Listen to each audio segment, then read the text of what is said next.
understand the Jewish faith and understand their traditions. And I know he's probably very sad and mournful and prayerful this morning in light of what happened, because one of the things he described to us that morning was he and a Baptist minister from a very prominent Baptist church in Austin had just returned from a road trip that they labeled the Reverend and the Rabbi road trip.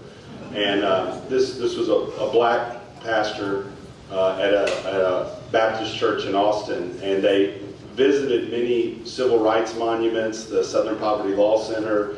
It was a mission of tolerance and peace that they were trying to spread in getting the country. They mostly spent most of their time in the South. The Southern Poverty Law Centers in Alabama. And he talked a little bit about that, how we need to come together, the two traditions need to come together, and at least understanding each other and being tolerant and being respectful of each other. So he had just returned from that road trip when he came to our church in early August, and they gave a presentation of it a couple of weeks ago, I believe, at a place in Austin. I would have liked to have gone to that, but I wasn't able to go. But I know Rabbi Blumhoff is in my heart and in my prayers this morning, and just because of what happened yesterday. He started us off with a Hebrew chant. If those people who went, Tracy and other people who went to the synagogue with us last spring, when the confirmation class went, there were a lot of those Hebrew songs and he said, let's sing one of these, and he started singing it, and it's all in Hebrew, and of course we didn't know it, and then he said, okay, y'all chime in, and we all chimed in, and I think it put us in a place, in a meditative, prayerful state, and we were kind of ready for his lecture at that point, even though we probably didn't translate the meanings of what he was saying literally. He gave us what the translation was and what that song was about, and I think that was a good way for him to start off his lecture. Then he talked about all the traditions in Judaism. He talked about, he answered our tough questions.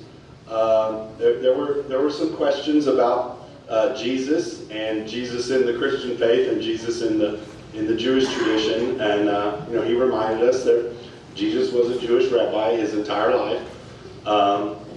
And there was one, I thought, kind of funny interaction where somebody had asked a particular question about Jesus, because of course in the Lutheran church we want to ask him, about our Savior. And so somebody asked a question, and he said, oh no, here we go. And it was just kind of a little joke, but then he answered it very tolerantly, and I thought he gave a great answer to that question. He told us about the different traditions of Judaism, conservative, Orthodox, and Reform, and the different things that were going on with respect to each tradition right now. He mentioned some of the New Age Jewish movements going on. There's a movement called Jews for Jesus that he talked about. And while he was very respectful of those movements, he clearly told us that that's not Judaism. And if you have a church called Jews for Jesus, and I know this was hard standing up in a group in front of 200 Lutherans and saying this, but he said that is not Judaism, and he explained why that was. He got a lot of tough questions, good questions. I'm not being critical, but he got a lot of good questions from the audience about those types of movements. He said to St. Peter's, and I thought this was a great compliment to us, he said, this is one of the friendliest, nicest, most welcoming Lutheran churches I've ever been in. And I thought that was a nice compliment, but of course, he followed that up by reminding us what, of course, Pastor B and we've all been reminded of in Sunday school sometimes, is that Martin Luther, especially late in his life, was very, very hostile and critical of Judaism. And he said, Pastor Blumhoff said, I've been in some Lutheran churches that have not been as friendly and open to me as y'all have been at St. Peter's, because of those writings of Martin Luther that a lot of Lutheran churches sort of, I think, take literally. And so I thought that was a good compliment to us, but it was also reminding us of our past and our traditions and things we need to be aware of. And of course, Pastor B has reminded us of those before. I'm not telling you anything you don't know. So Pastor B's sabbatical was about wonder. So what did Rabbi Blumhoff make us wonder about? I think he made us wonder about connecting us to our Old Testament traditions, connecting us to our Jewish brothers and sisters, our ancestors, if you will. I think that at the end of his lecture, I think we had a little less curiosity maybe and a little more wonder about that. And so I think that was a good thing to bring him in. How many of y'all saw Rabbi Blumhoff talk? Okay, pretty good. We had a good crowd that day. So thank you, Pastor B. Thank you, Trey. Miss Elizabeth, you want to come up and say a little bit about... There we go. That Dr. Ray Pickett.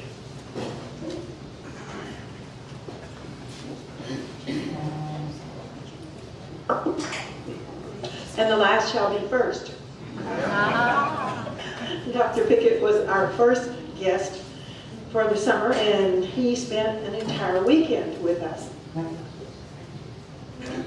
He is an educator and a theological scholar. His particular area of focus is the New Testament.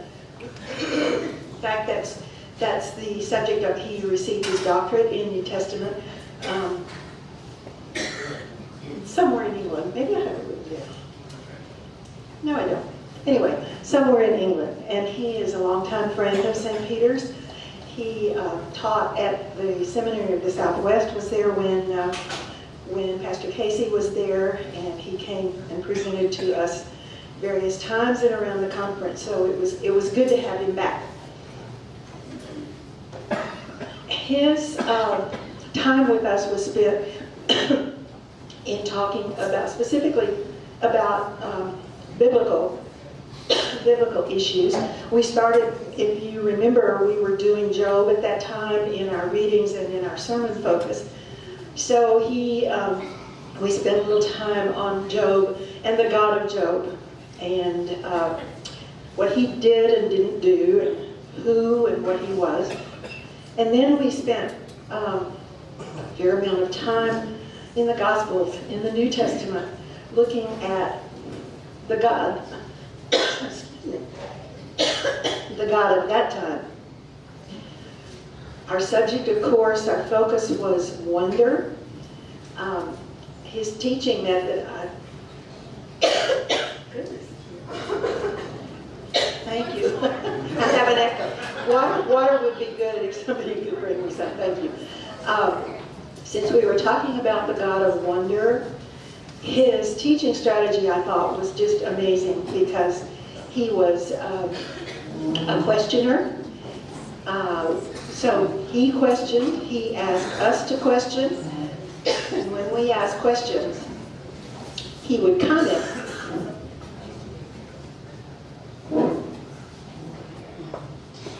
I'll just keep it. I think I have some quiche in the wrong place. Very good. We asked a lot of questions, and when we asked questions, he would offer, and then he would ask us questions again. So it was a great dialogue, and it was all based around gray. If you know what theological gray is, gray's in my life a lot, but theological gray is that area where we really don't know. So we can make our own story based on what God is and where God is with us at that particular time. And the thing that I brought away the most was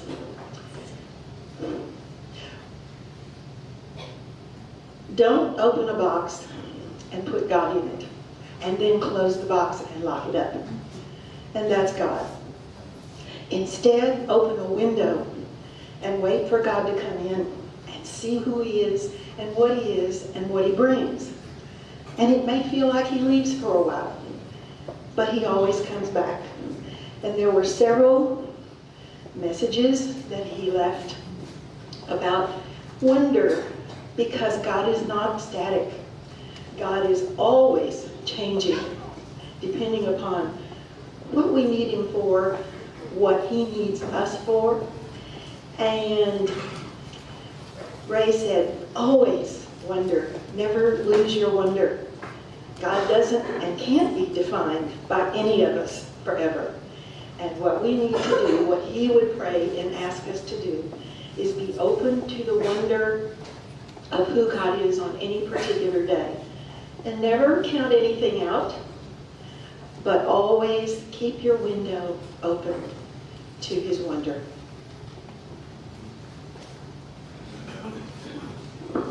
Thanks, Elizabeth.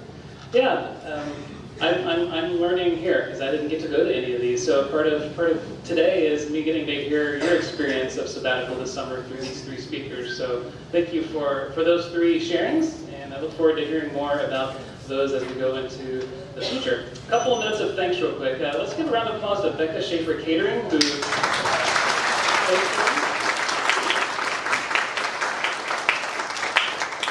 and a round of applause for Sugar Mama Cookies, who made the Luther Seal cookies for us.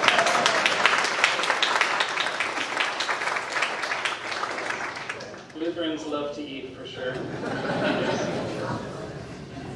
So I wanted to go through my presentation. I want to leave some time. Oh, okay. Yeah, that's good. For those of you in the back, if you want to, Chuck will come help you over here. Get some chairs and we can set them over here. We can actually move those tables. Yeah, put it around the tables, actually.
The theme for my grant was titled Living in Wonder with God, Family, and Folks at the Crossroads of Science and Faith.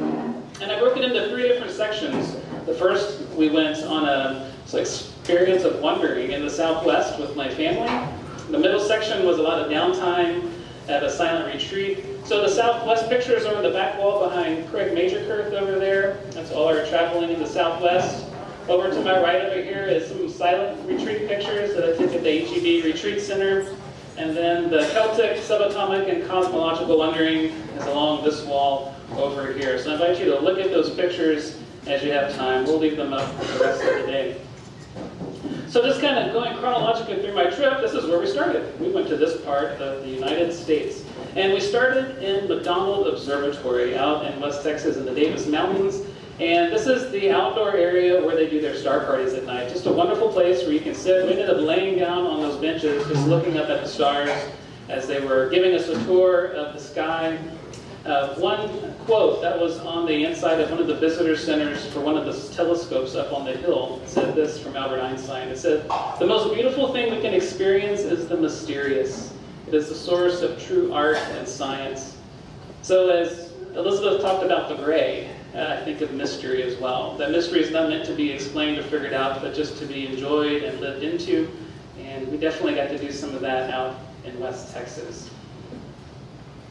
Here's a couple other pictures. One is on the right is the Hobby Everly telescope. It's kind of got a hexagon or a little geometric pattern to its shape, not round. And on the left was one of the tours we took of one of the other telescopes, and there was a college student from UT who was, I think that was like his second tour that he had given that summer, and he was really jazzed to be there. So you could tell that he was in his element.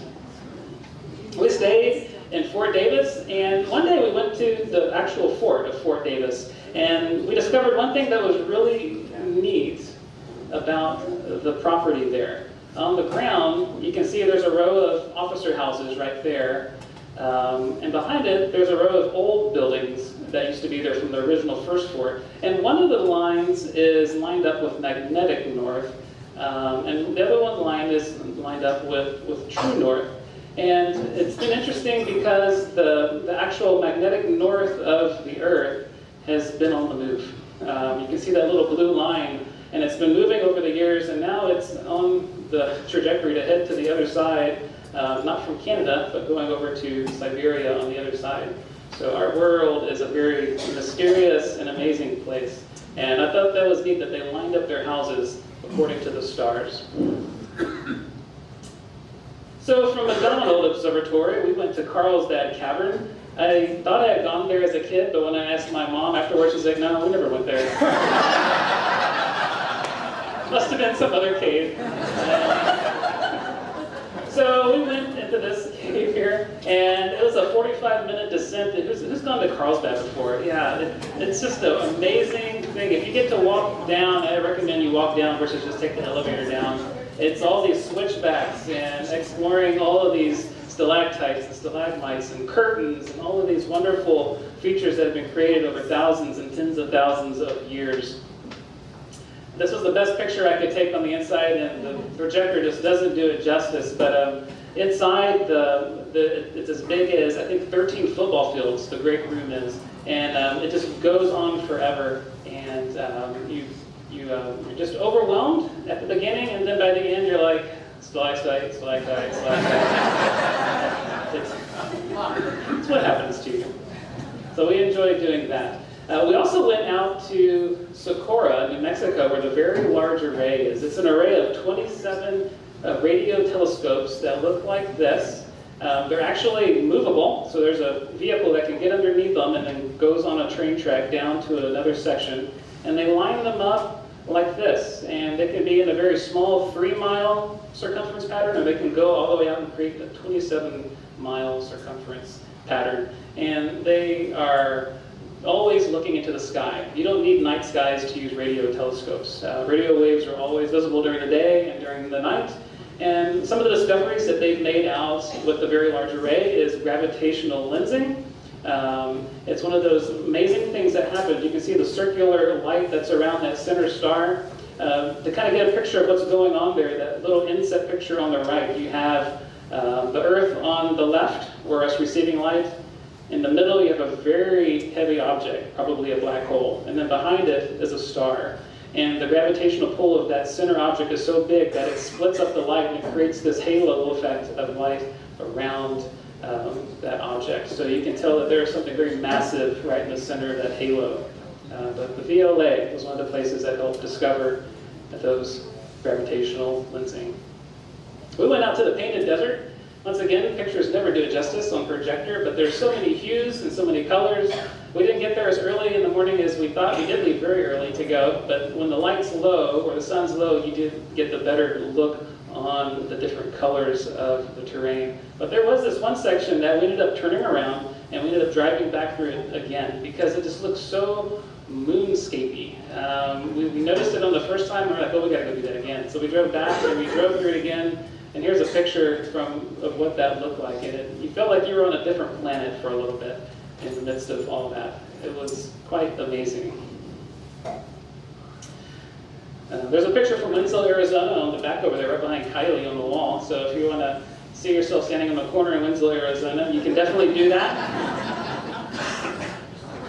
We went to Meteor Crater.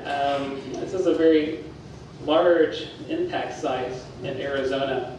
And it was just amazing how big it is. I didn't realize it's not a publicly owned, or it's a privately owned place. So it's not owned by the government, it's not owned by the United States, but it's owned by a family that land around there. And they manage it, and they keep it up, and they have a lot of neat stuff at their museum. But that was just really neat to see that, I don't know, what can happen around us. They had a speed limit sign. I think at one point it said cars 65, meteorites like 26,000 miles an hour. So Everybody knew what speed they could go out there. Oh, and then we went to the Grand Canyon. The Grand Canyon is just an amazing place if you've ever been there before. We went to the north rim of the Grand Canyon, which adds an extra 4 to 6 hours to your drive to get to the canyon because you got to go up and over and down. But it was well worth it. The North Rim Lodge on the bottom left is just this, I mean, you feel like you're stepping back in time a little bit with how the lodge feels. And the number of people at the North Rim is so much less than what you would find at the South Rim. Even though I've never been at the South Rim, I heard that from other people who've gone there that they say it's pretty busy.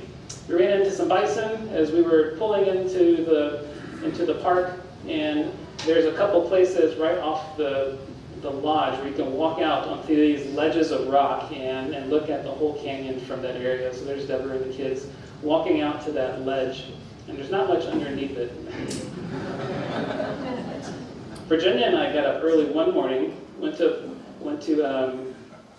to Eagle Point. What was it called? Angel Point. And it took about 20 minutes of a walk out on another precipice, and we watched the sunrise. We got up there before sunrise, and we watched it come up, and you can see those rich red colors hitting the top of the south rim of the Grand Canyon there. And the pictures of what the canyon looks like in the morning makes it look totally different in the evening because of the way the light is entering the canyon. It was a very amazing place to take a break and to rest. As we went to all these different places, everybody has entrance signs, like to McDonald Observatory, or to the Grand Canyon, or to Meteor Crater. And if you saw in the little trailer video, I was jumping in front of stuff. I took a Chet Garner note, if you watch The Day Tripper. He always jumps in front of stuff at the beginning. So I have a whole series of videos of me jumping in front of signs throughout the Southwest. So, we ended up in Tucson to visit Kidd Peak Observatory. And here's my picture from the day I went there to go on some tours. It's out in the middle of the desert. You can still see Tucson from the mountain here. It's on an Indian reservation, actually, and they have a commitment to work with the Native Americans there to keep that land as pristine as they can.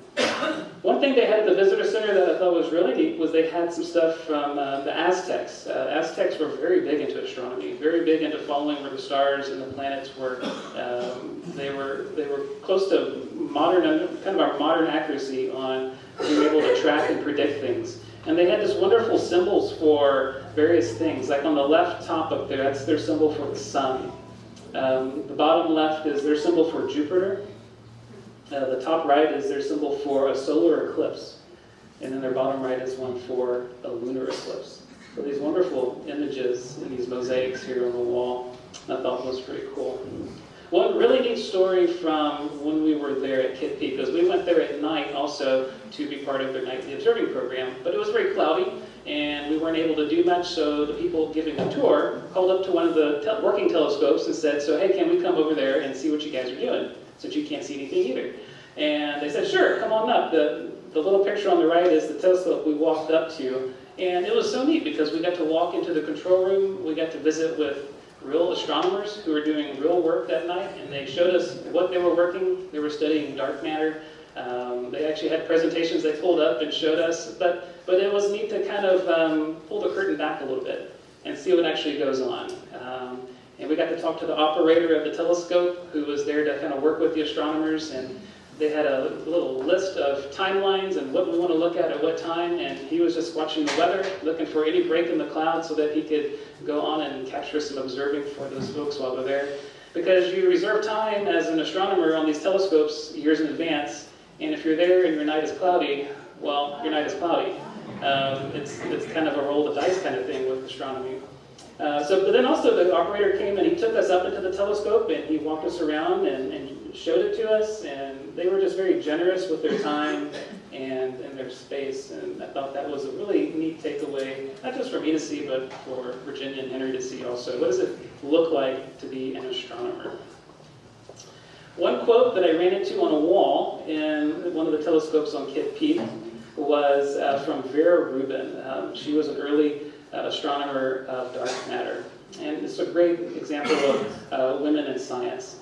She said, in a spiral galaxy, the ratio of dark to light matter is about a factor of 10. That's probably a good number for the ratio of our ignorance to knowledge. We're out of kindergarten, but only in about 3rd grade. And I ran across that time and time again when I talked to scientists throughout the summer, was they were very humble about how much they did not know. And they were okay with that. And it actually kind of excited them, because they saw that as an opportunity to learn more, an opportunity to realize that we don't have it all figured out, but that there is more to explore. And I think as people of faith, that's definitely a neat way of coming at not just science, but our life of faith, that, hey, we don't have it all figured out, and maybe we're not supposed to have it figured out. But God walks with us along the journey of faith and life, which is a discovery and a joy. So I love that quote from Vera Rubin. We got to see a wonderful sunset on the mountain there that came through this little cloud deck, and there was open space between the mountains behind us and the clouds, and it just lit everything up in a very beautiful fashion. That's how we started our night of observing, was watching a sunset. So that's our southwest trip. And I'm kind of moving along here because I want to be mindful of our time. In the middle of my time, which was more downtime, I focused a lot just being at home. I did a lot of reading. You can see my reading list on the back behind Brody Major Kirk. I put all my books out there if you want to glance at the books that I looked at during the summer. One of the coolest ones is, Would You Baptize an Extraterrestrial? Yes. And his answer was, only if they asked. So I went to the HEB Retreat Center, Lady Lodge, which is out near Lakey, Texas, and they have a place called Quiet House there, and it's meant for spiritual retreats for not just pastors, but anybody. Couples can go there as well, and you can reserve it. They put up a chain right at the front road that says, Quiet House is occupied, please don't enter. They want to honor your time there. And it's this little house on top of the hill. I felt like I was in something Frank Lloyd Wright made. All the doors inside were kind of constructed in a way where they blended into the wall when you closed them, and it was just a wonderfully handcrafted house. They had just a real cozy place. I could see going there in the winter, a real wonderful fireplace, small little kitchen, place to gather. Some of the spiritual practices that I did there was I did a lot of hiking, I did a lot of praying, but also do woodworking and carving. So I was working on this little Trinity symbol, which I made for each of the people I visited on my trip. I visited 3 different people. One was Charlie Duke, and we'll talk about 2 others in a little bit. But I made each of them one of those, which I thought captured the connection of science and faith well, with that Trinity symbol, how everything's interlocked, but also that circle. I could see the moon in that, I could see the stars in that, how it was all woven together. So I did that in my free time as well. Hiking was awesome. It's on the Frio River. It's a very cold river, but they have about 1,200 acres that you can go hike on. And I loved just sitting out with a cup of coffee in the evening and watching the sunset.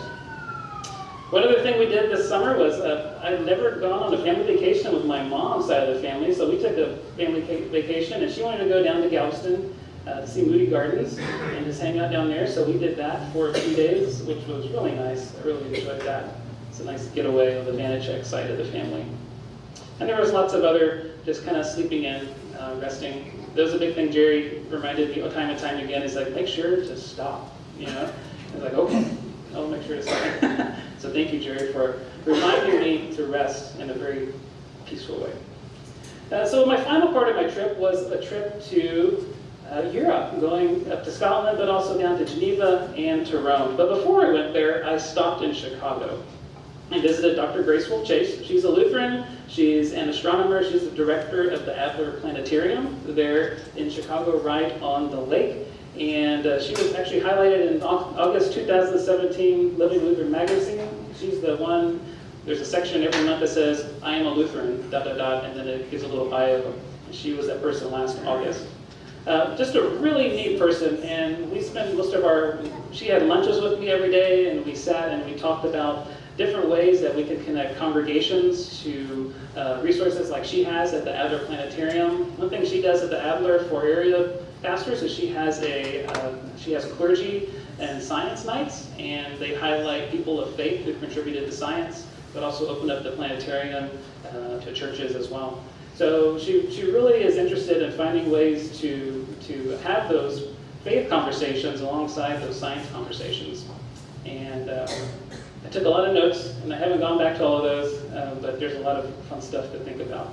They had enter the Big Bang section, where on the left side bottom it looks all pink. You're wondering what that is. They went from the creation of the Big Bang all the way to the present, and they kind of walked through it interactively with sounds and wind, and I mean it was all kinds of stuff going on in there. But you had a chance to learn about just how amazing our universe is.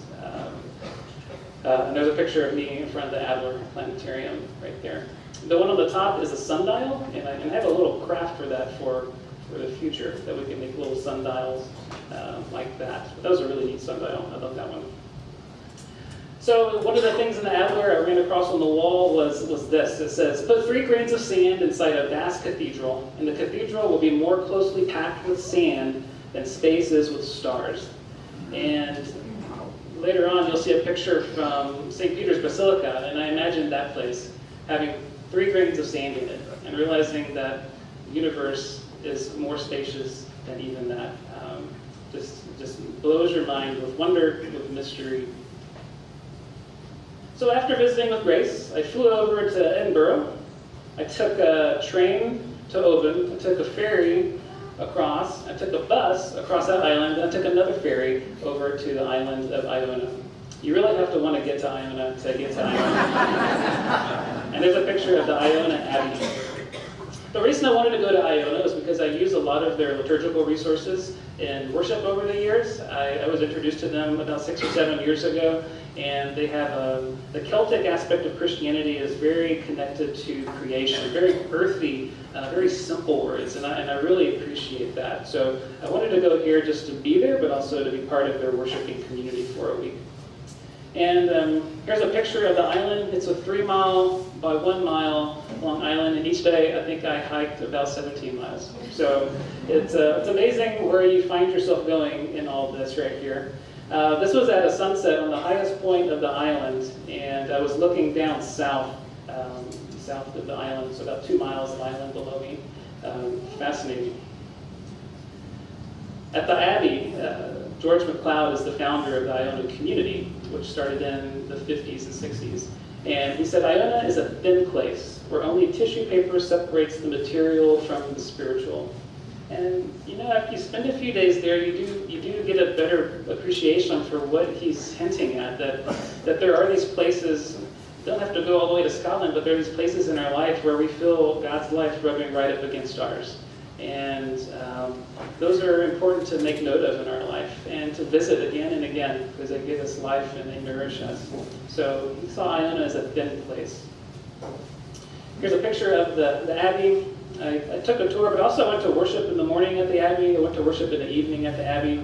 I stayed at another little house called Bishop's House, which is where it's an Anglican retreat center, and I stayed with a bunch of Anglican lay people, priests, and other people on sabbatical. We had this little community for a whole week where we ate together, we had tea together, we ate cookies or biscuits together. You got to use the right word. We talked about biscuits and cookies for a while to get the differentiation on that. But yes, I would worship every day at the Abbey. And here's a little video of me walking into the sanctuary.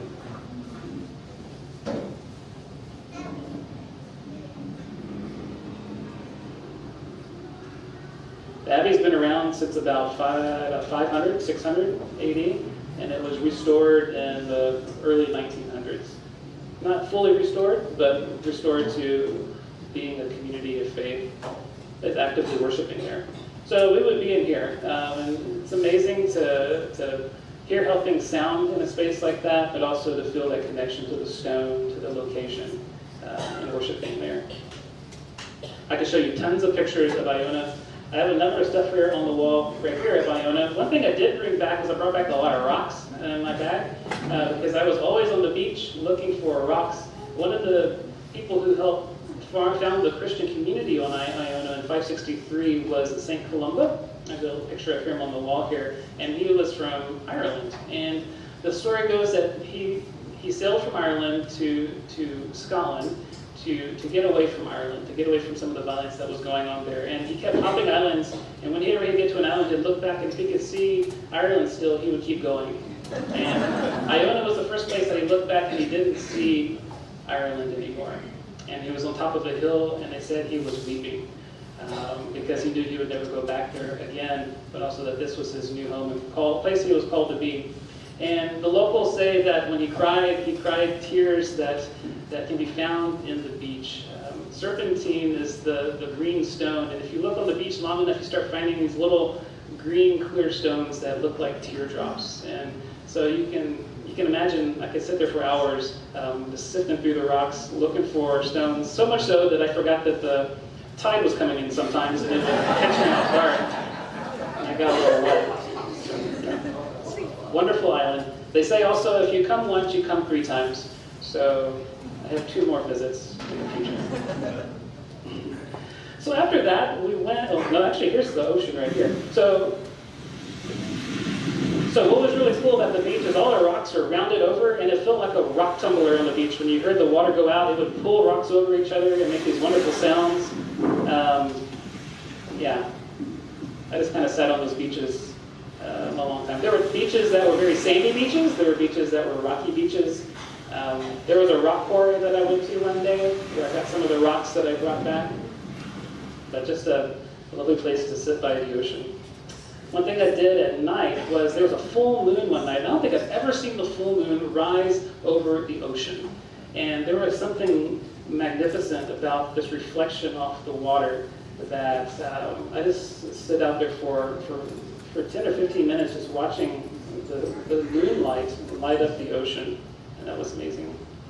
One of my favorite pictures is this one. Once again, the projection doesn't do it well, but this is the sunset that I watched from that hill. It's called Dun-E, but it's spelled D-U-N-I, Dun-E. And it was just amazing time to watch the sunset. Felt 55 degrees up there. It was really chilly. And when I went back to Edinburgh, I went and visited Edinburgh Castle. And all kinds of cool things are in Edinburgh Castle. I love castles. But I found this on the wall, which I thought I had to bring back to a congregation. It's a picture of an acolyte who does not look happy, walking behind the subdeacon, getting ready for worship, and his candle is really big. But I just thought his demeanor probably could have been better. But it was, and we don't ask kids to shave their heads either, so that's also. So I thought that was a really cool picture. So from there, I went down to Geneva to see the Large Hadron Collider, and actually didn't get to see the collider because nobody gets to go down into the collider to see it for safety reasons and for a lot of other reasons as well. But I did have a video here that captures a little bit about what's going on. It doesn't just start with one big circle, it starts with a lot of little circles. They start with hydrogen itself, and they use hydrogen protons to get them going in a small cyclotron, and then they get it going faster into a bigger cyclotron, and then they get it going into a bigger one. And then after that, and they got it up near the speed of light, they break it off in 2 different directions, and it goes both directions around the Large Hadron Collider. And there's 7 different experiments. There's 4 different points where collisions are happening on any given time that they run the experiment. And they get so much data in an experiment, it takes years to process the data. And CERN is the place where the internet was begun because of all the data they had to process. They were needing to farm that out across the world, so they ended up creating the internet for that purpose. And now we're the beneficiaries of what they began. Here's a picture of me in front of the Atlas project. It's one of the places where they're doing the collisions. The guy who gave us the tour had a cutaway of the Atlas machine on the wall in the stairwell, and he kind of showed how different sections captured different particles. Some captured protons, some captured neutrons, some captured electrons, and their control room looked like something from NASA. There's screens everywhere, monitoring a lot of different stuff. They weren't actually doing an experiment when I was there, but they were just doing some simulations. And here's a picture of how they're sending data and receiving data from all the material that they got from collision. So they're sending data, getting it processed, bringing it back to make sense of it. So it's a big operation. And one of the coolest things I got to do was I got to go on a bicycle ride around the collider. It's a 27-kilometer trip around the whole, or it's a 27-kilometer circle, 17 miles. But if you see the little red lines, that's what I had to ride on my bike. And I didn't pay attention when I first signed up for that, but that's about 45 miles of biking. But it's really cool because you start off at the bottom down there and you work your way up and you go to these different stations. And I had a little book that's hanging from the wall over there. It's called The Passport to the Big Gang. And Catherine, if you're going to hold it up, a little book right there. And so I had it in the back page. There's a place where you could stamp it at each of the stations to know that you got there. Some of the stamps were there, some of them weren't. And you also learned what goes on at each of those experiments. And there's some pictures on the wall that show some of those. And you also go in 2 different countries. You're going in and out of France and Switzerland. Each station kind of looked like this. Here's my bike. I had an ESS bike, so don't give me too much credit. I didn't bike the whole thing myself. I had a lot of assist with electricity. Sometimes the signs to help me know where to go look like this, and I got to ride on roads like this. Other times the signs were like this, and I found myself on roads like this, or going through vineyards like that. And I got lost a lot of times, but I ended up finding my way eventually. Luckily, I had my phone with me and GPS, and that was all great. At each of the different things, they had these great little factoids about what the collider does. And this one really caught my attention. It says, simply by clapping your hands, go ahead and clap your hands. There you go. You can create a collision that has more energy than the collision of protons in the Large Hadron Collider, but is also much less concentrated. Now imagine clapping your hands while holding a needle perpendicular to the palm of your hands. You would certainly feel a big difference. So the energy is very concentrated in a very small space. And it was pointed out to me also that there is a lot more energy going into actually keeping these protons in their alleyway in the beam than the actual experiment collides together. So you get these really powerful magnets with lots of megawatts of energy that are holding these beams in place. But at the actual point of contact, not much energy is being collided, according to us. And I asked one of the guys on the tour, I said, what happens at that collision point? You know, what do you see? What do you hear? What goes on? And he's like, well, you really don't see anything because it's outside our visual spectrum. There's no sound. He said there's a little warming that goes on. So if you're actually watching the experiment, if you could actually get inside of it somehow and not be killed by the magnets, you wouldn't see anything. It'd be kind of boring. And people probably wonder why you're spending billions of dollars on this. But that's what these collectors are so humongous and ginormous for, because they are needing that to collect those very minute pieces of data. So my final part of my leg is I went down to Rome. Actually started in a little town called Albano, which is right on Lake Albano right there. It's an old extinct volcano. Castel Gandolfo is the Pope's summer residence, or well, it used to be. Now it's a museum. And where I stayed was right there. I had a nice little place right there looking over the lake, which was really cool. And I went to go see Brother Guy Consolmagno. He's a Jesuit priest, but also an astronomer. And I got to meet with him and his colleagues who work at the Vatican Observatory. Here's a picture of me standing on my little patio looking at the water. Every morning I started with a croissant and some coffee in Castel Gandolfo and looking over at St. Thomas Catholic Church, which was designed by Bernini. It seems like everywhere you go, there's like a famous person who's designed something in Rome. So a wonderful little place. But right on the left side, behind that plant, you can't see it, there's a little side door that looks like this. It's a copper door. And if you look really close, there's all these little science pieces in it. There's a DNA on his stole. There's E equals MC squared. There's all these shapes and equations that are part of his all. Just kind of noting that there at the Pope's summer residence, where they have telescopes, science and faith do collide. I had to walk down to the Vatican offices every day. It's a 45-minute walk. I always felt safe in Europe. I never felt unsafe, even at night. It took me a while to find this building because it doesn't stand out, but this is the Vatican offices. I played a phone tag with Brother Guy for, I think, an hour one day, and I was walking all over the place, but he was real kind. And Spicola Vaticana is the Vatican Observatory. And there is me with Brother Guy on the right and Bob in the middle.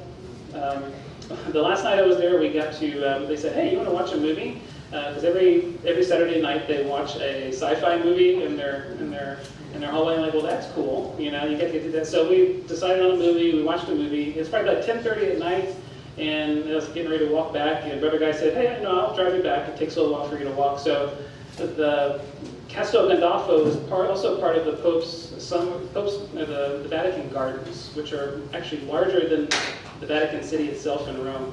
And so Brother Guy pops me in his car, and we're scooting through the gardens there at 10:30 at night, and I was like, this is really surreal, you know, to be doing something like this. But how neat of an experience just to do something like that. They were very, very hospitable, very open. I had interviews with all of them and a number of their colleagues. One guy graduated from A&M. There's a lot of different connections to the United States with a lot of the astronomers. They're not all from Rome, but they are all from across the world. And there's been some asteroids that have been named after Jesuit priests. Jesuits for the longest time have been some of the people who contributed some of the largest pieces to scientific discovery. Big Bang was discovered or proposed by a Jesuit priest. A lot of different pieces. Jesuits are all about exploring, all about discovery, all about finding God in everything. That's definitely a big piece of who they are. They had a wonderful display cabinet with meteors from around the world. They have one of the best meteor displays in the world. They had some pieces from Mars on display. They actually had some asteroid pieces that they've been able to pair up with certain asteroids in our solar system. So cool. Spent a few days in Rome to end my trip. Went to the Pantheon. Just a wonderful the architecture of what could be built 2,000 years ago blows my mind. It stayed in such good shape over the years because it has been a working, used building since its construction. It never really went out of use. Pantheon meant kind of a place to worship all the gods. But after Christianity became the predominant religion of Rome, it became a Catholic church, and for many, many years, it was a Catholic church. Now it's more of it still is a Catholic church, but it also is a museum and something that visitors visit daily. We visit a lot of ruins. There's a lot of things that are old in Rome. This is the Emperor's Palace up on the hill, and I took this picture because if you look, there looks like some alleyways on each side.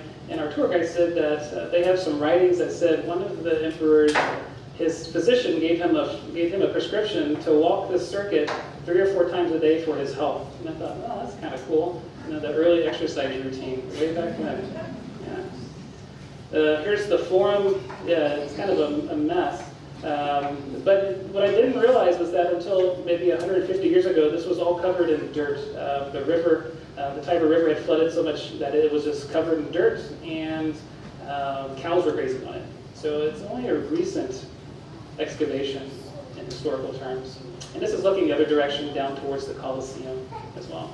This is where when the Caesars would come in from their victory, they would walk through these big arches, processing all the things that they conquered and brought back to Rome. I had a great tour of the Colosseum. Got to see it by day and also by night. We got to go on a tour on the inside to stand out on the decking they rebuilt on the section of it there and just kind of look and see what it felt like to be just like a modern day sports arena in a lot of ways. And so it used to be called, Colosseum's the new phrase for it. Originally it was called the Flavian Amphitheater, and amphitheaters is 2 theaters put together. And Emperor Flavius built it, but he built it after Nero had built a big pool, their personal swimming pool that was as big as this whole thing, and the people of Rome were very upset. Nero was not the most loved emperor that they ever had, so whenever he died, they covered that all up, and he built this public work for the people, Flavian did. So it became the Flavian Amphitheater, had a big statue of Nero out front, which they renamed as the Colossus statue of Colossus, and if you could get Colossus in your head, Colossus, Colosseum, people started saying, oh, go to the place by the statue of Colossus, and that eventually became, go to the Colosseum. So yeah, it's funny how names kind of come out. go into St. Peter's Basilica. One of the special things I did is I went on the Scave tour, which is the underground tour, the excavation tour. And it was underneath St. Peter's Basilica, about 50 feet, 100 feet. And you get to this point and you're like, this is what a road looked like 2,000 years ago. And it was a road on the ground with these mausoleums from 2,000 years ago that they had excavated. And it was just a fascinating tour and look back in history. I love that. And then we came into St. Peter's Basilica. If you can picture those 3 grains of sand in there, it's just amazing to think how big our universe is. I went up to the very top of the cupola, which is 551 steps, 450, it's about halfway up. And you see those little tiles on the floor? When we were at the Emperor's Palace, they used to be covered in granite of all sorts. It was very extravagant. And when they made St. Peter's Basilica around Martin Luther's time, they harvested a lot of that granite from the ruins of the Emperor's Palace. And so a lot of what you find in here is granite that used to be walked on by the Emperor. And walking up here at the cupola, these words on the circular rotunda says, "You are Peter, and on this rock I will build my church." And these letters are 7 feet tall. Here's a person. So yeah, it was really cool. And you know, it wouldn't be St. Peter's if they didn't put down Lutherans in some way. So here's St. Ignatius standing on top of Luther with him holding the Bible, his translated Bible. It's closed, and on his scroll or his book that St. Ignatius is holding, it says, "For the glory of God." So yeah, that was there. Counter-Reformation art was really big after Martin Luther. Yeah. So that kind of sums up what I have. So I want to kind of know, like, where next from sabbatical. And I had 2 things I wanted to share with you all today that I'm excited about, and I would like for you to join me on this journey with. One is I want to do some home star parties in 2019. And I'm thinking that instead of just setting up the telescope and just looking at the stars, that looking for members of the congregation who have a dark yard and could host an event there for maybe 20 people. We would start with a little twilight potluck, a little learning. I would teach you how to use a planisphere inside. We would learn a few constellations and a few ways to navigate the stars before we go outside. And then we would go out, we would look through the telescope. Part of my sabbatical was to buy a telescope, which is in the back over there. It's a really great instrument. It's Wi-Fi enabled, so I have my iPad and I can say, "Hey, where do you want to go?" And you kind of tell me where you want to go. We click it and it goes there. So you can really see some neat stuff with that. And I think it'd just be a great way to have conversations big conversations about faith and life while we stand under the stars together. So there's a sign-up sheet by, I think by Grace over there. So if you're interested, please sign up, let me know, and I'll be contacting you and we'll figure out things going on in the future. The other thing I have is something I'm calling experimenting with the ABCs of faith. So we'll be looking at things of faith that begin with those letters. It could be baptism, it could be any kind of thing. But I wanted to do classes I've had a lot of people ask me, say, "Boy, I want to do that science experiment." So I was like, well, what if I mix science experiments with Bible study as part of Sunday school, or an evening class, or an afternoon class? Maybe do one for adults, do one for families, do it for kids. Kind of pace those out over the spring. There's a sign-up sheet for that back there as well. So if you're interested in that, let me know. And I'll probably be sending out emails too to kind of pick people's brains on interest in that as well as I get that developed. But I think that'd be cool to have everybody doing hands-on exploring the faith and science. So